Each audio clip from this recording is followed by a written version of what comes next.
உலகெங்கும் வாழும் மாதா தொலைக்காட்சி அன்பர்களுக்கு நெஞ்சார்ந்த வணக்கம். உலகின் மிகப்பெரிய நிர்வாக அமைப்பான கத்தோலிக்க திருச்சபையின் தலைவர் பாப்பிரை அவர்கள் நம்மை விட்டு பிரிந்து இறைவன் அடி சேர்ந்திருக்கிறார்.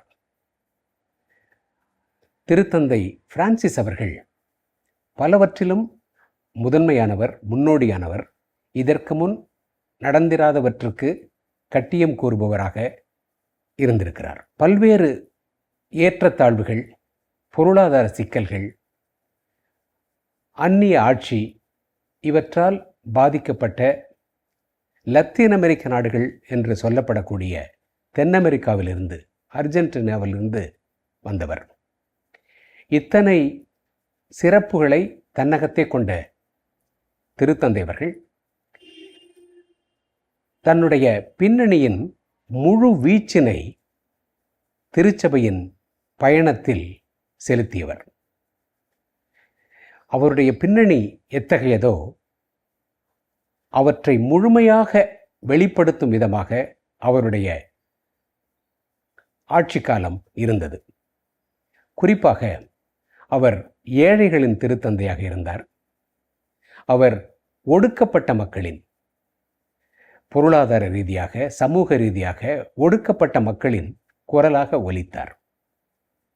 அவற்றையும் தாண்டி அவர் பூவுலகின் நண்பனாக இருந்தார். கிளைமேட் சேஞ்ச், சுற்றுச்சூழல் மாசுபடுவதாலும் புவி வெப்பமடைவதாலும் இந்த உலகம் எத்தகைய பேரழிவை சந்திக்க வேண்டியிருக்கும் என்பதை வத்திக்கானிலிருந்து வலிமையாக எடுத்துச் சொன்ன மாபெரும் திருத்தந்தை அவர். அவர் விட்டு சென்ற பணிகளை தொடர்ந்து ஆற்ற வேண்டிய பொறுப்பு கத்தோலிக்கர்கள் ஒவ்வொருவருக்கும் இருக்கிறது.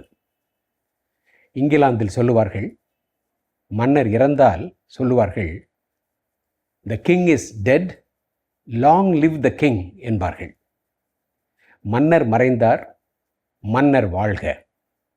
ஏனென்றால் மன்னர் மறைந்தாலும் மன்னரது கொள்கைகளும் ஆட்சியும் பீடமும் தொடர்கிறது. அதைப்போல திருத்தந்தை மறைந்தார், திருத்தந்தை வாழ்க. The Pope is dead, long live the Pope.